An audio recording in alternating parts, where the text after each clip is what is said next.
Right, what's going on, everybody? My name is Terminus, and today we're gonna watch Jujutsu Kaisen Season 1, Episode 13. Supposedly the final episode of the core, basically. Like, this ends the first half of the first season of Jujutsu Kaisen, which is a little bit surprising for me, because I didn't know about this before, like, yesterday.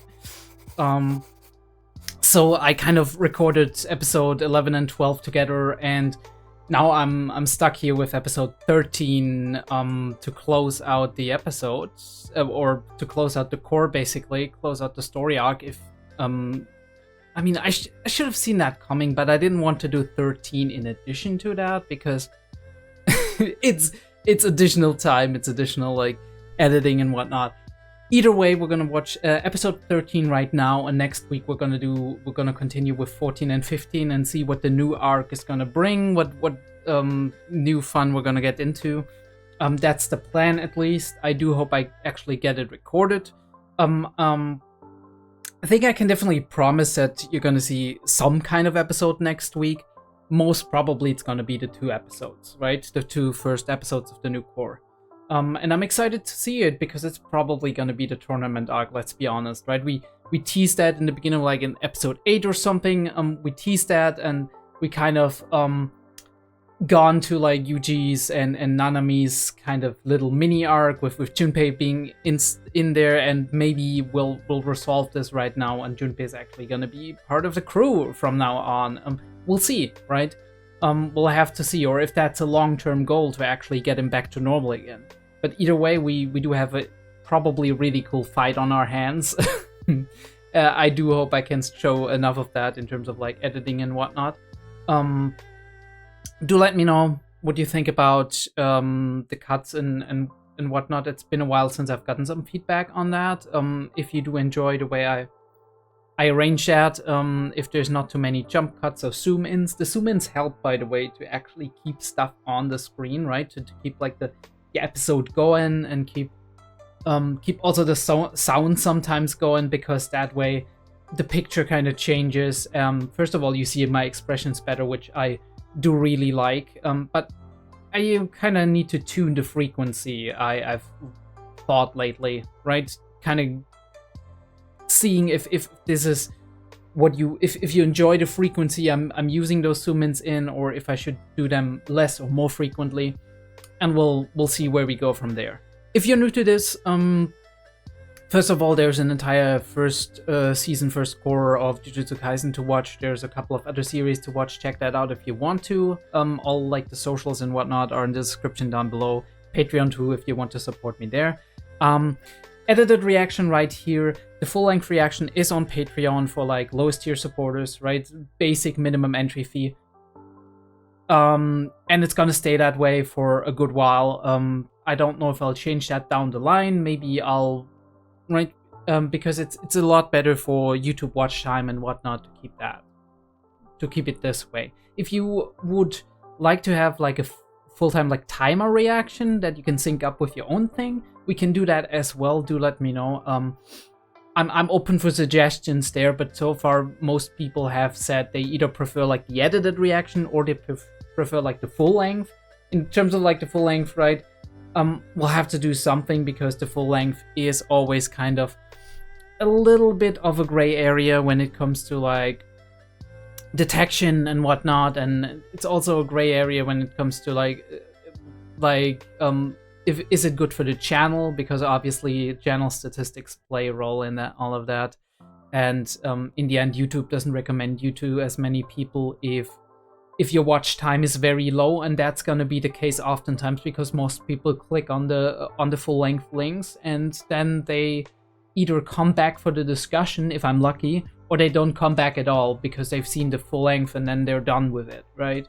Even if they don't mean to, oftentimes. I mean, it happens to me sometimes as well, right? If I'm watching like a Tibu video and I'm clicking on like the thing. Lately, I've been actually doing it that way, that I'll leave the YouTube in a tab open, kind of just mute the tab and leave it running in the background, so it has a full run through while I watch the full length that he provides generously provides everybody with, without any entry fee, which is insane. But I mean, 𝔸𝕚 is an exception in so many ways in terms of like doing reaction content and whatnot.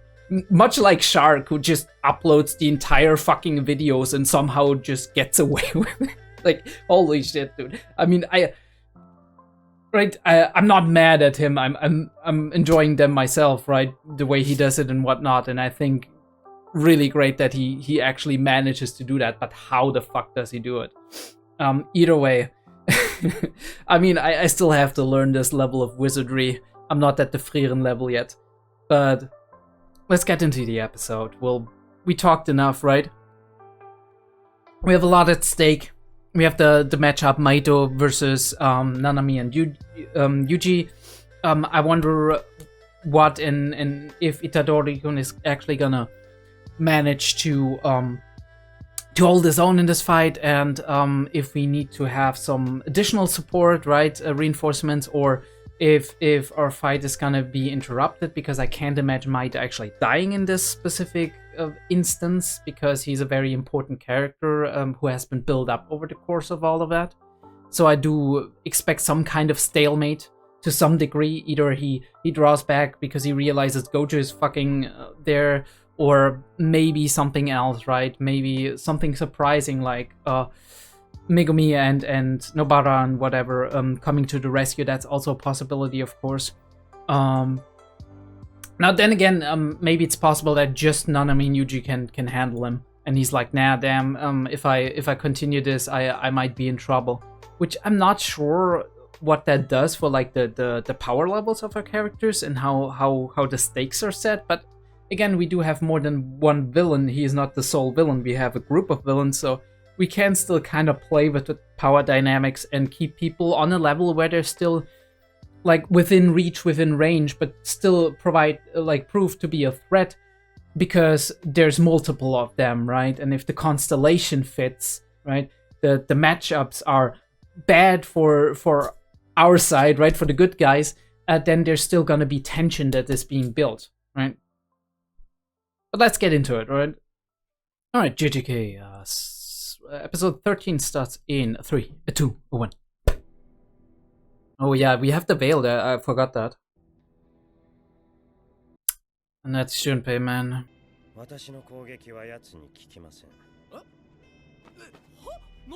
Oh yeah, I forgot about that.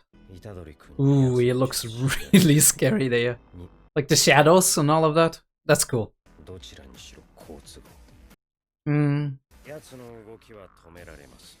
Yeah, okay. Let's fucking go.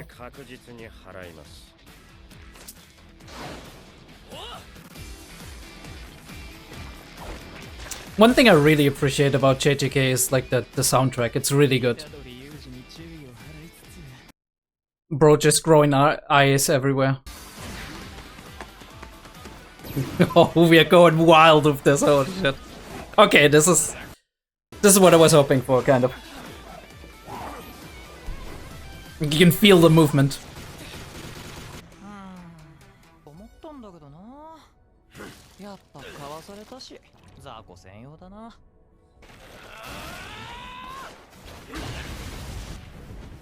He's so childlike in his attitude. Speaking of childlike. Oh, it's a telltale sign.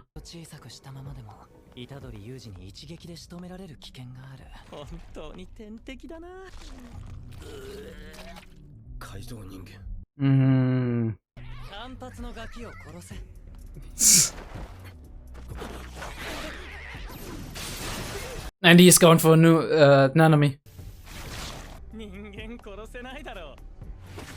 Not yet.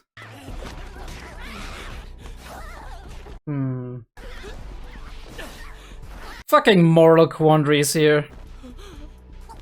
Why do I have to trolley problems constantly?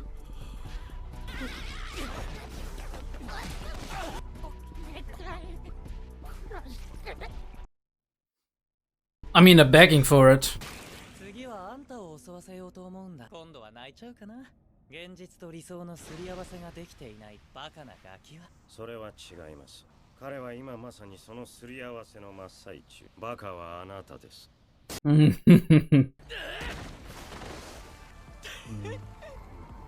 Fool. Yeah, and you're gonna pay for it. Holy shit, that shot. Like that. The way the face distorted. He's in trouble. I didn't expect that. Shit, they're kicking his fucking ass. What the fuck?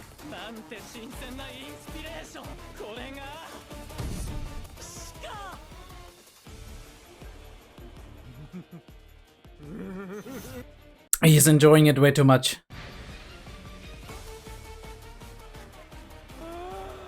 What the fuck? What the fuck is he doing? No. This is bad. This is bad.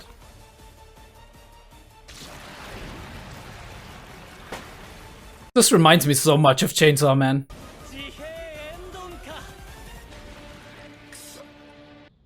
What even am I looking at right now? Bro's learning too fast. Oh, that reminds me, this is probably the last time we actually see this intro.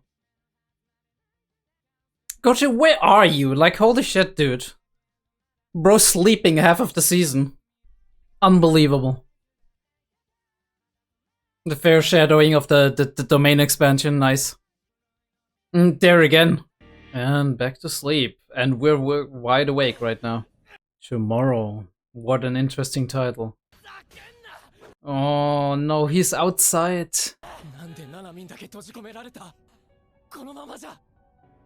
Nanami already gonna die.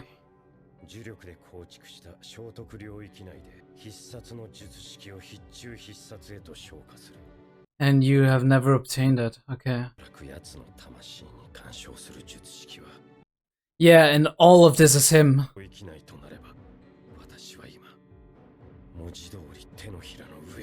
Like, all of this is him.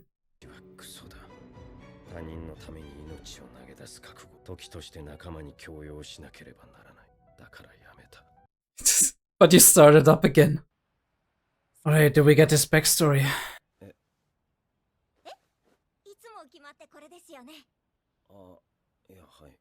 Younger Nanami.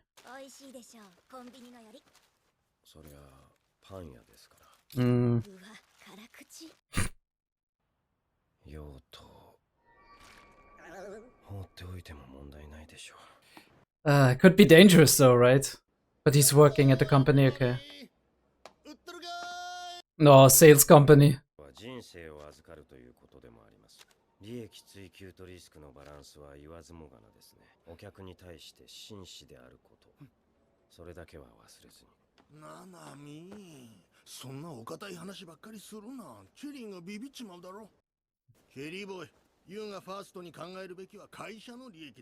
Of course, he would be saying that.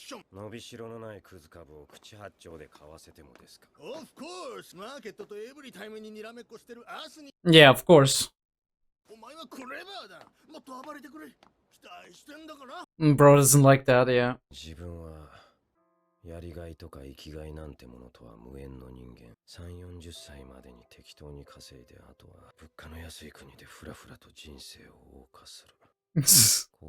Everybody ever, okay?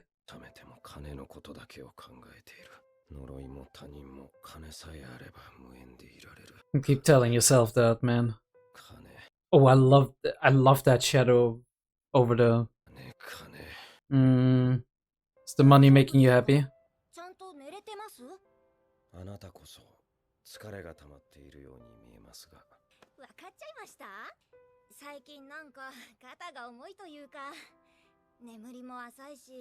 The fly hat.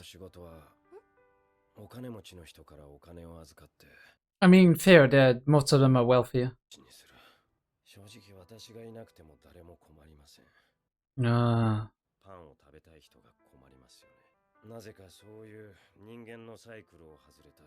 Yeah.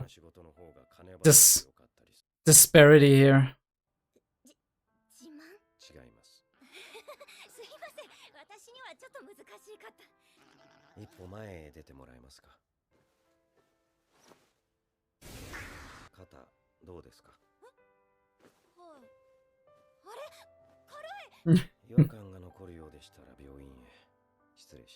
You didn't get it, but he's like, alright, I've done what I need.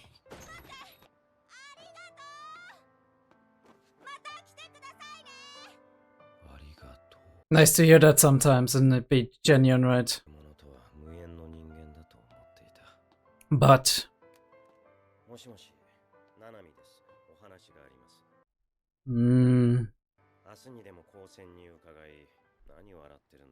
Sometimes you need to lose something to realize what you've been missing, right? Or that you've been needing it all along.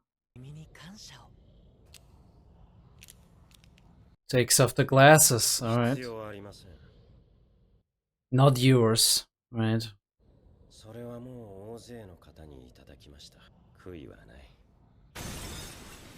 Ooh, he's through.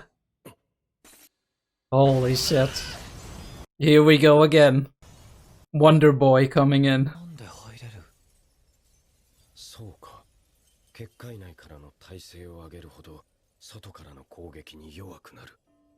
Oh, is it? Ooh, okay, interesting.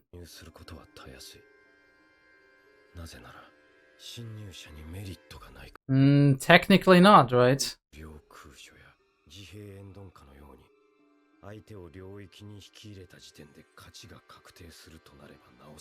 Yeah.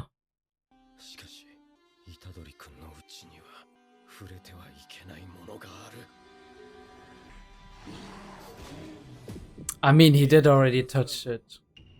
Oh, but he touched it again now. Yeah, is he dead? Holy fuck.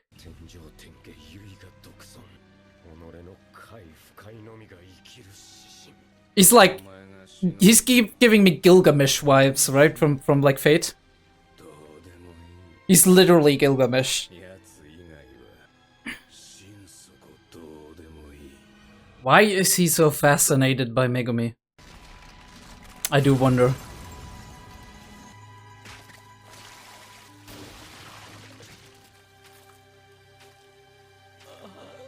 Is this gonna be the end of him, or is this gonna be like I almost died and now I'm back? Because could be either way, right? Doesn't look good. You need help, buddy.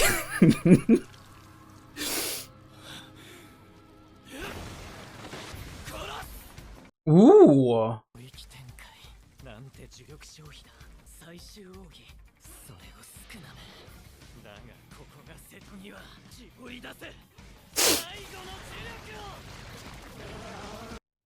Alright, big boy.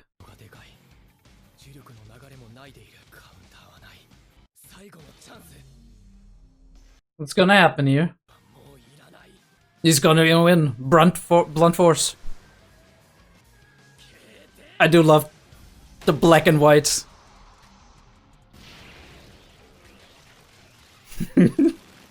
Oh, I love that. We're really playing with like the dimensions. And he's out. He's gone. Team Rocket blasting off again.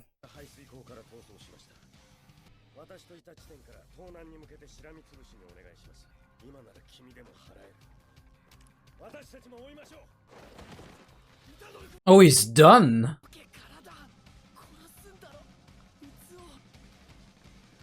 Has he used all of his energy?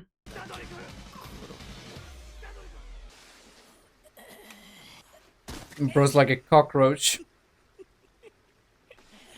Barely survived once again.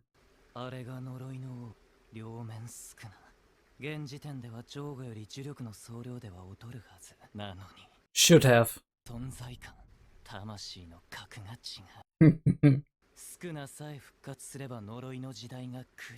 Is that what you want?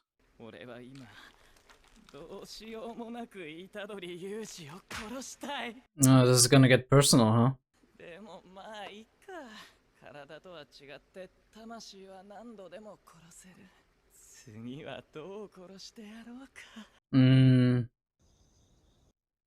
Right. gonna fuck him up.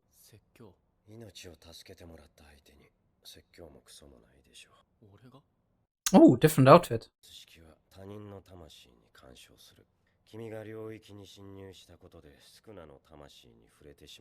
He's gonna explain it to him, right?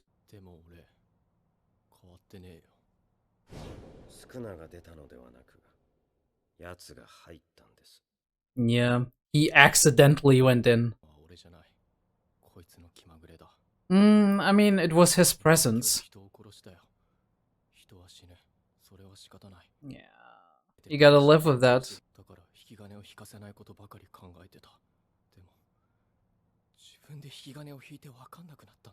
Yeah, this is something you need to process. That takes time. You gotta find that for yourself. This is a subjective thing.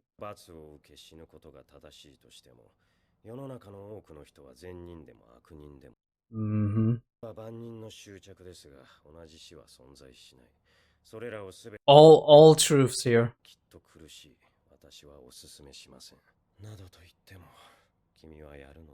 I mean, he's gonna try.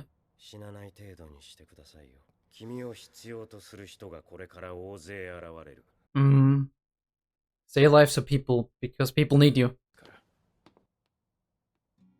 It's not gonna be easy, right? Okay. Interesting. Oh, she noticed something like that, okay. Oh. Teacher actually turns around, what the fuck?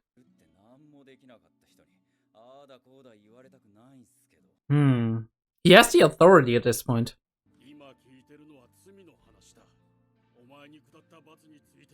He turns around on it, right?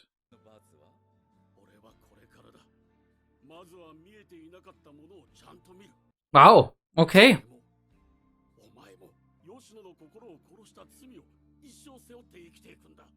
That's a very dramatic way to put it. I do wonder if they think he's dead, right? And how they explain all of the things they've seen or experienced. And where he is now. That's kind of a weird shot, I don't like that one. Right, the way this one is a nice one. Alright. So we've gathered our resolve. Last time. Oh, yeah.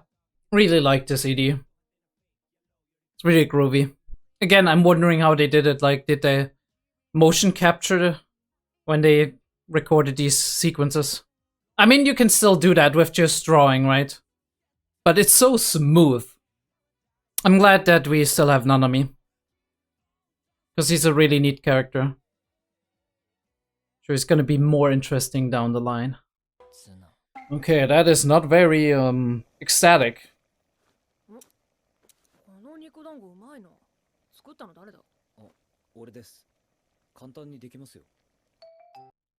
Oh, we're having cooking recipes now. Alright, cool. Cool. Yeah, kind of similar to some stuff that we have over here. That...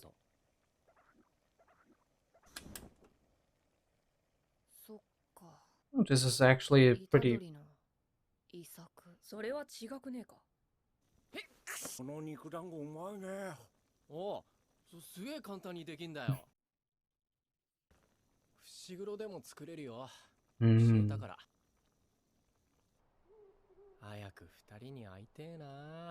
Not even super funny, this was just a little bit thoughtful.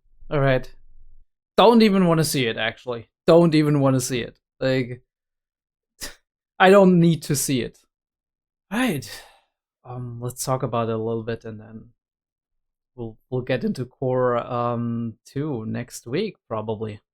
Yeah, okay, there's not that much to talk about, to be honest. It was, after all, a really action-heavy episode. We have had some interesting exposition, but I don't want to repeat all of that. We're gonna go in and boom, get it on the screen and see if we can get some interesting shots that we need to talk about. This, for example, like, look at this. The way the shadows are drawn. it looks so horrible, right? Like he's some kind of like human flesh construct kind of thing, right? Reminds me, if you've ever played like D&D Pathfinder, for example, there is like I don't even know how they're called again, flesh something, right? Like these meat bags that are human experiments gone wrong, right? People messing with whatever alchemy or whatever, and then just basically a mutated heap of flesh, and that is its own race basically in that particular version of D&D.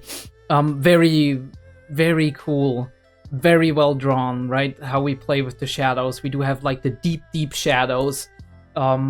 Supposedly the moonlight being shining on the top of his head, and then the shadows of the hair, and then the deeper shadows with the different parts he has on his face and under his chin. And obviously the heterochromia adds to that creepiness factor, and his smile perfectly drawn here. Really, really nice. It's actually working. I was wondering if it works or not, because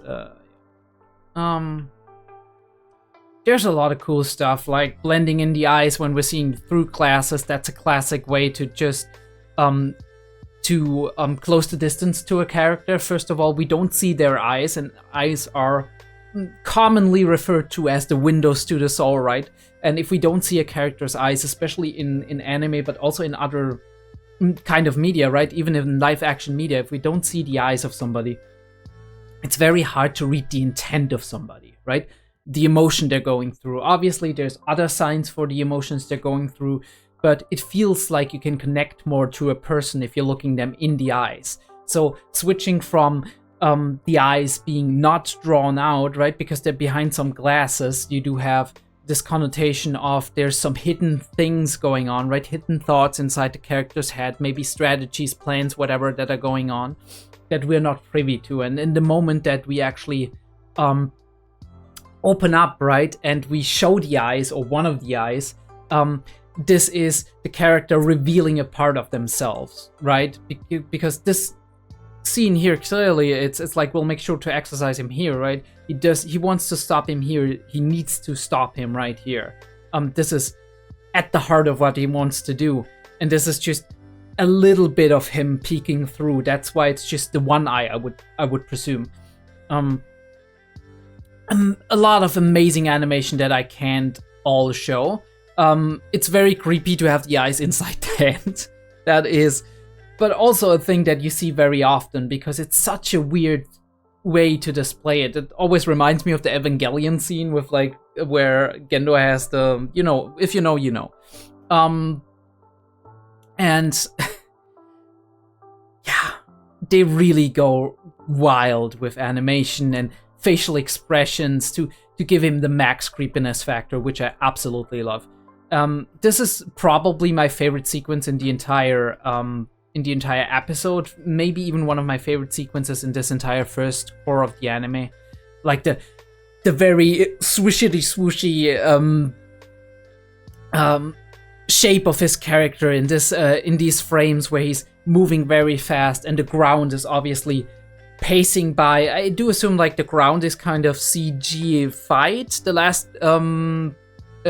last instance where I saw ground being drawn / probably computer animated like this was Stark in Frieren, when we met him for the first time when he was fighting the dragon, which was very, very interesting. When they went absolutely nuts with the animation, and that's what they're doing here as well. I do only have to, I can only assume, I don't know enough about animation, but I can only assume that this has to do with them having to display very fast moving pieces, right? And it's probably way easier to do with whatever technique they're using right here, because I've seen that very often when characters are moving fast and a lot of objects are flying through the space, and you want to display this speed, but at the same time you do want to also, right, you want the camera moving, you want the ground moving, you want the characters moving. Same for like that insane sequence. I'm not gonna name any specifics, but that insane sequence in Osama ranking a couple of seasons ago, which was also really, really amazing. The hair is flowing, right? And the shape of the body constantly twists, and in this specific instance, it's not because he's changing the shape of his body, it's just to display the general direction of the movement and the way it flows, right? And in animation, it looks absolutely amazing.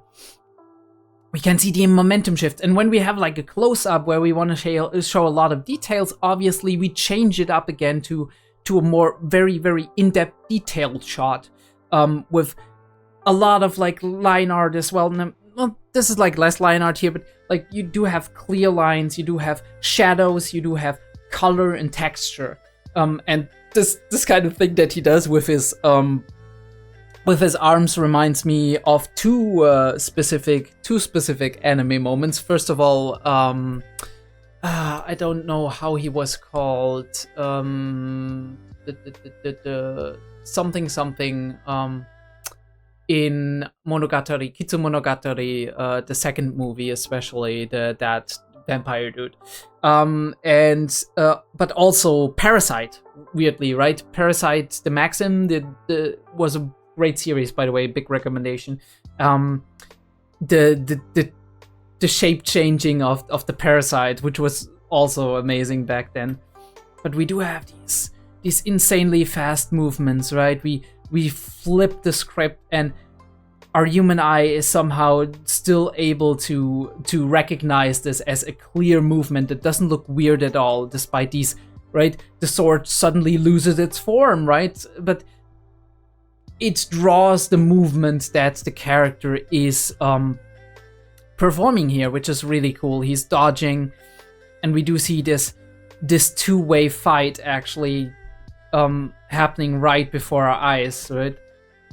With a lot of interesting shots and angles. The glint in his eye and the hand basically being inside of us as the audience, inside of the camera, and then moving very closely past the face of Yuji, who has incredible detail on his face when we actually start to clearly see him. The shadows perfectly drawn, the hair flowing, right? And we have so many dynamic elements. He dodges, he swaps out, right? Tag teams out, Nanami goes in with a swing, and we rotate, right? We rotate the entire scene, and it looks so amazing. This was the highlight of the entire episode, right? With the rotating camera shots. The interesting thing is we don't flip back and forth and whatnot. The camera, I'm saying, right? It's being drawn, but the camera actually has a very clear and stable way to move, but it follows, in a way, it follows the movements of one of our characters, in this case, Maito. But in some other cases, also Yuji and Nanami. We do have these crazy shapes. Obviously, when you have like any character that is a shapeshifter, you have amazing ways to display that and make it seem very cool. I didn't like this scene as much because he was like, oh, this doesn't work, oh well. And it was like, we spent a little bit too much time on him thinking that and doing that. Another crazy, amazing shot. Him having insight, right before he changes shape, right? And then Yuji finishing his thought, being like, "Oh yeah, he stores up cursed energy." The little face on the big body, or yeah, I mean the other way around, and he's just fucking.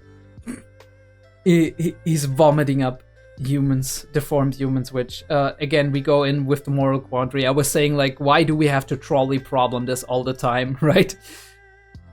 Holy fuck! Look at this. Look at this movement. Right? We are starting with actually Yuji being the focus, like the center of attention, right? And we're following him partially, but he jumps out of frame, which means we switch to Nanami being in the center.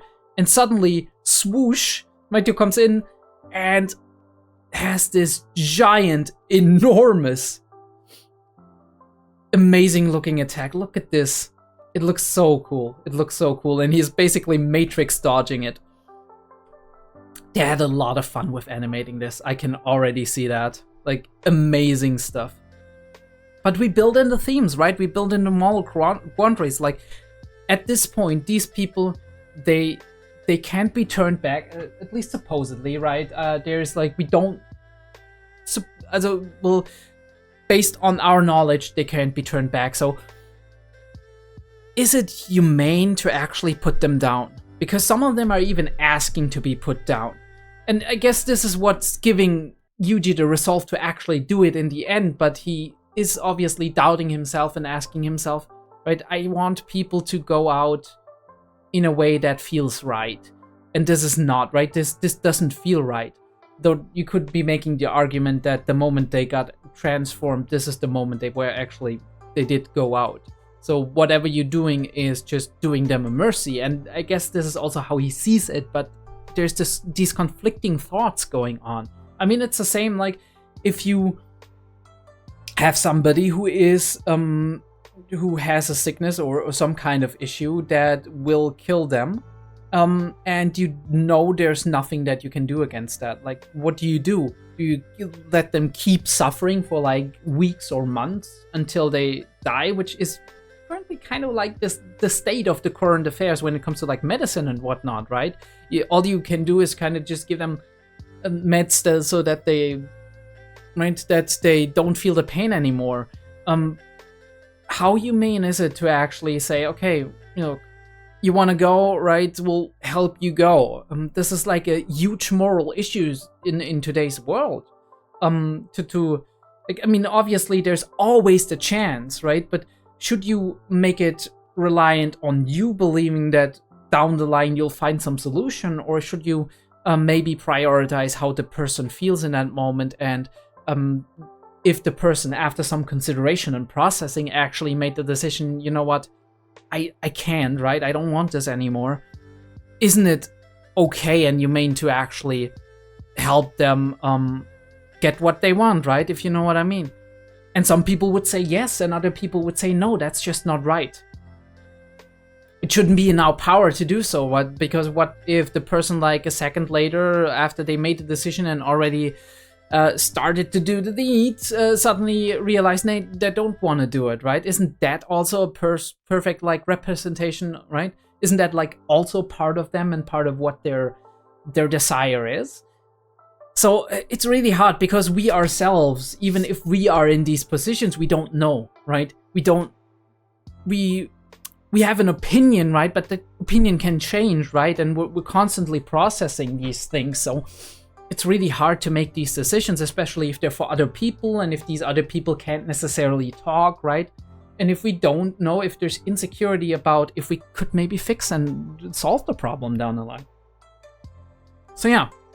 I love how we're playing with size throughout this full thing, because another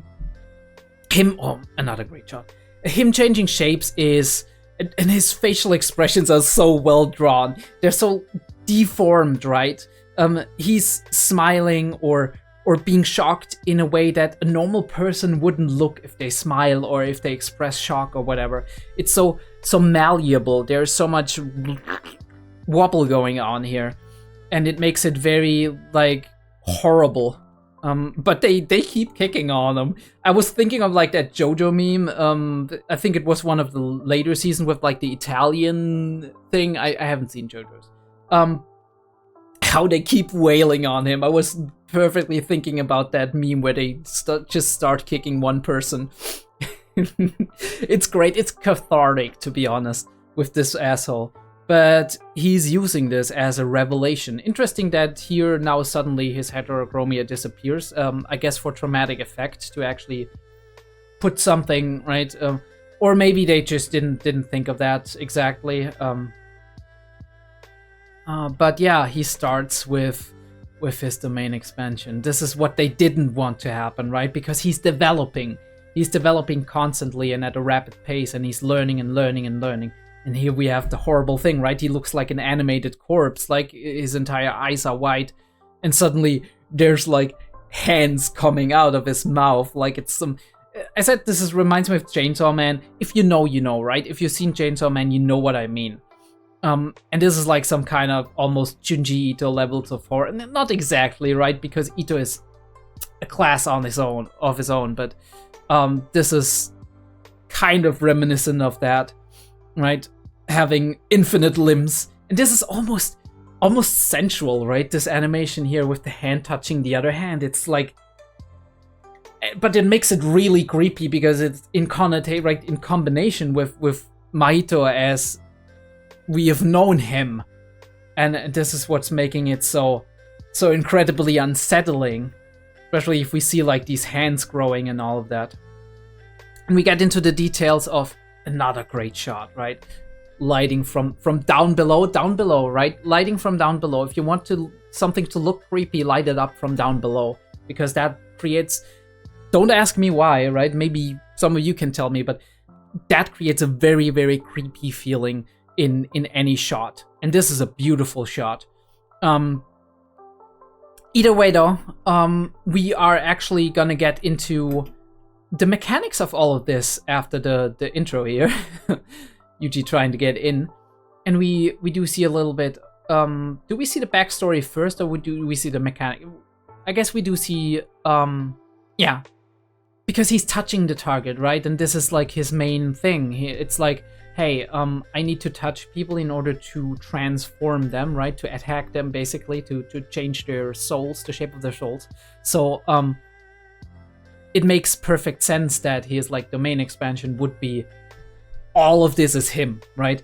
It basically an expansion of himself, of his own soul.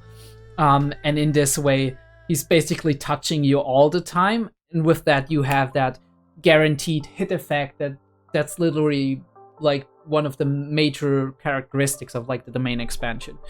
And the problem is he's fucked, right? Nanami's like, okay, right? I can't do anything against that. I'm fucked. I don't have my own domain. And I'm literally in his domain. I'm touching it right now. So it all depends on when he's gonna pull the trigger, right? And here's when we see both of his eyes, finally, in a very, very detailed shot. And we go back to the sandwich. Very, very, looks very delicious, right? Cheese and looks like ham, a little bit of salad. We got sesame on top. This is a nice, high quality thing. You see that stuff often in Germany as well as Japan. Interestingly enough, that Japan has some fascination with German baking as well, because there's been like, I've seen a couple of like documentaries where there's like Germans who made their way into Japan and actually opening a bakery and whatnot there. So it's very interesting. But yeah, he's going to his regular job and trying to ignore the supernatural elements that he recognizes. And it's very hard to do that, right? If you know, even if you're like, nah, look, this is shit. This is basically, it's expected of me that I'm sacrificing myself potentially to actually fulfill like some greater good, but I don't want to die, right? It's kind of shitty, right? That this is like the entry-level expectation. But at the same time, he does have that sense of morality, right? The sense of justice, the sense of logic, where he's like, if I can do something about it, right? If I notice something, if I have actually the ability that not everybody else has to notice things in life, where things that I could fix, doing nothing about that is really hard if you're a morally upstanding person, a person that is empathetic towards other people, right? Because you know these curses are harming other people. So constantly seeing them in everyday life and realizing, hey, this person has kind of like been sleeping badly lately, right? And you're like, damn, I could like, but with a flick of a finger, I could do it.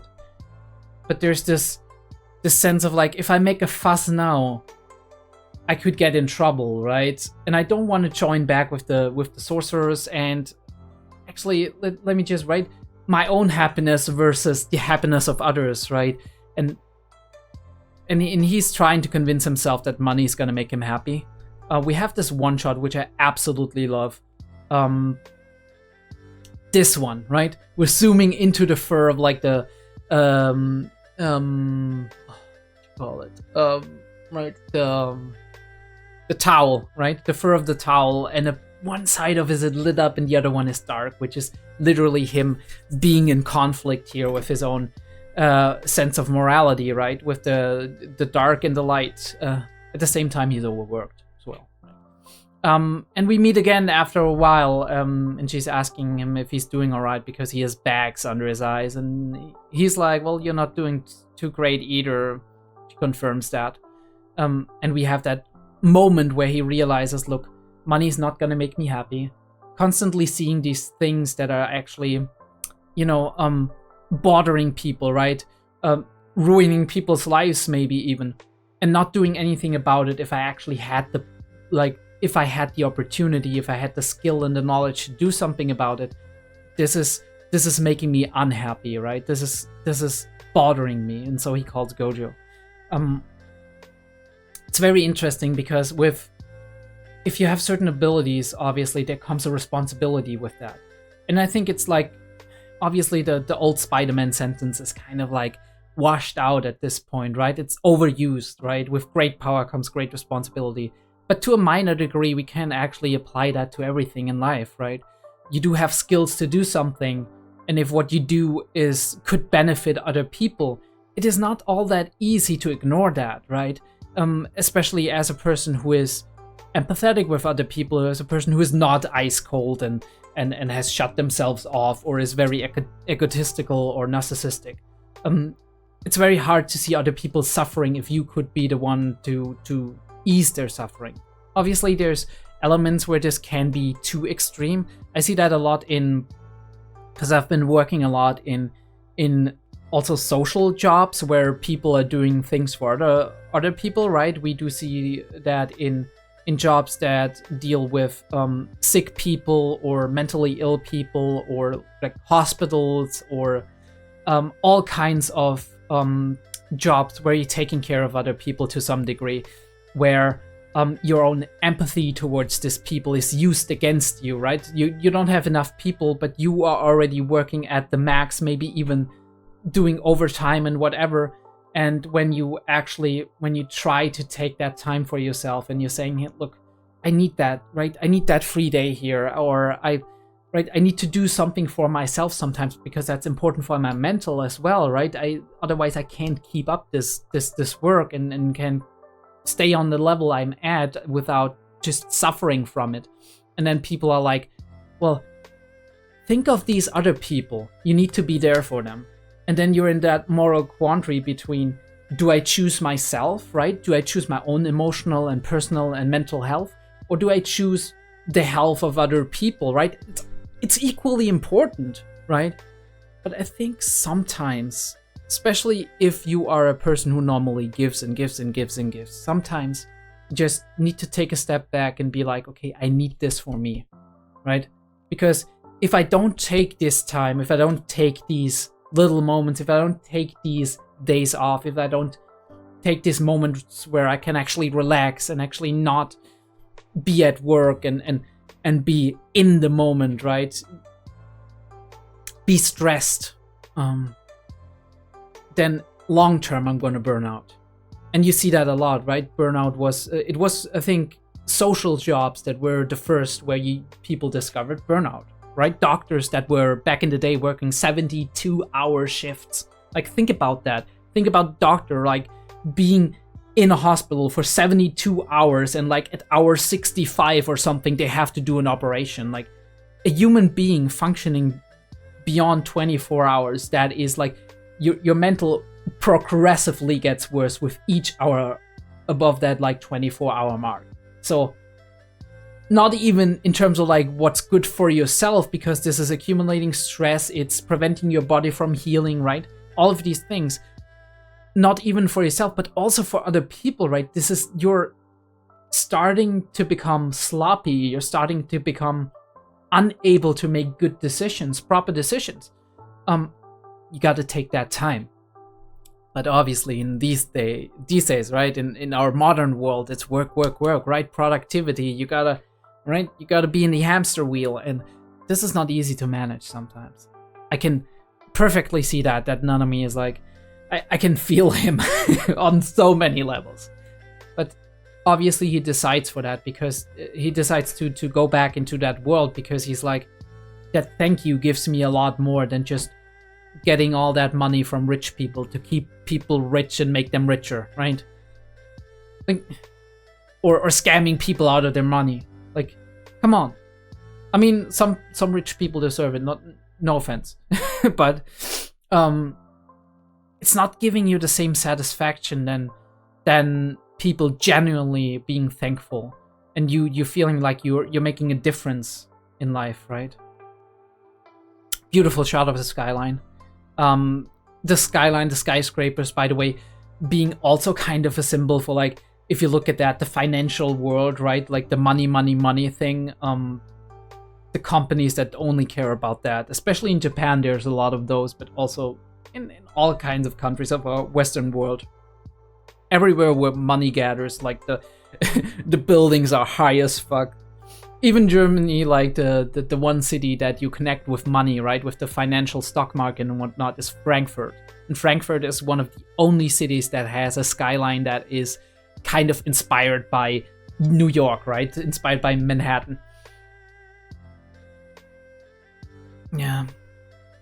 We don't need to talk too long about that. I love this imagery of, like, glass breaking, right? Him breaking the shell and basically letting light into the darkness.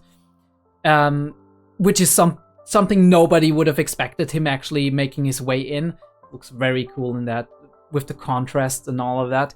And he's coming in and not thinking of that, but Nanami and Maito immediately realize, hey, if everything inside of that is me, and whenever somebody is inside here, I'm touching them. I'm almost involuntarily, right? Because he supposedly can't control it, right? He's just doing it. Involuntarily going in again on Sukuna, and Sukuna told me not to do it again, right? And this was his luck, because in that moment he was like, dude, get the fuck out of here, right? Which, to be fair, I'm kind of surprised that he didn't outright kill him. But yeah, very cool shot once again. The shattering. This is one of the classic shots and one of the most impressive and cool shots that you can make, right? To make, like, a dramatic entrance, to make something self-reflective, or whatever you want to express in that very moment. There's so many ways you can so many things you can express with that. But the glass shattering and, like, your own mirror image being in the shattering of the glass, you can show more than is actually in the frame by doing this, right? Because you don't just see Mahito here in the main shot, you also see Yuji coming in despite not focusing the quote-unquote camera on him on the other side. Daybreak, and that's it. Boom. But he escaped, and this is like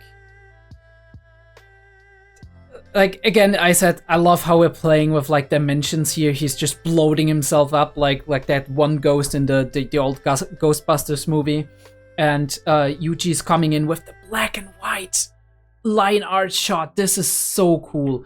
I will almost want to go, like, frame by frame on this, because this is so amazing. Look at this.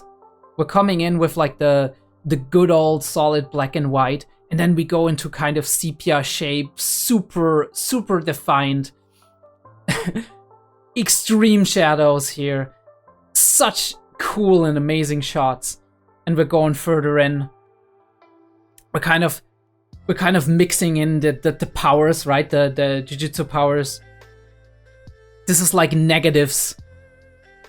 And all of it looks so super delicious on screen. And he's going in for the shot, but obviously this was somewhat anticipated, and it was a trick, an illusion, right? Because he was full of gas, and he's out of here, unfortunately. We wrap things up. Yuji probably extended most of his power. He's like, I can keep tormenting Yuji, right? I can keep killing his soul, basically, right? Tormenting him on an emotional level. This is making him happy for now. And we do have that little send-off, because Yuji needs to process all of this, right? That he, for the first time, he killed people who were innocent, right? But it was a mercy kill in a way. So, and he doesn't attribute all of this to him saving Nanami, but I'm saying right now, look, if you hadn't broken into that, right? Even if you didn't know it was gonna necessarily save Nanami, if you hadn't broken into that, there wouldn't have been any chance to save him. So in a way, your actions did cause this, even if Sukuna was doing it in the end. But this is not how he sees it, because he blames himself. He's in a negative headspace. You know how it is. If you're in a negative headspace, more often than not, you're focusing on all the negative things. You are increasing self-blame. You're internalizing all of the mistakes, right? And all of the things that are happening around you, especially if you're like Yuji, right? If you feel a lot of responsibility for the people around you, and if you have that strong conviction and ideal that you want to fulfill. And I do like that we show this little excerpt from the school, that we see that Junpei's fate, whatever it is, I do assume that they assume he's dead. And I do assume we probably have captured him to some degree, because he's probably going to be a character down the line, in my opinion. We have captured him to some degree and just put him right to the side and be like, okay, hopefully we can fix him at some point. Or then at some point we have to mercy kill him or whatever. But either way, we do know, like, I do wonder how they explain all the supernatural shit that was happening. Maybe there's some way to kind of make them forget. I'm sure, like, they have something figured out for that, like the author. Either way, I think it's very important that we do see the teacher, from whom I would have not expected that, turning around and being like, yeah, I have to take responsibility for looking away all this time. And you have to take responsibility too. And he does have literally the authority as a teacher. And we do see, right, he was meek and like hesitant all this time and just ignorant and kind of an asshole. But now we do see, now that he has gained that resolve from that moment, from that incident, that he can actually be imposing to a degree. Now, obviously, it's also the direction, right? The way we shoot in, what, but we're supposed to experience it that way. So I do assume that this is how he comes across. And we do see that he's actually willing to take action and to take responsibility to a degree, healing Yoshino's heart. A very poetic way to put that. I do wonder how they actually phrase that in Japanese. If they actually phrase it like that, it's very interesting. I mean, not unusual for anime to actually use prose, right? Use poetry, use poetic, flowery.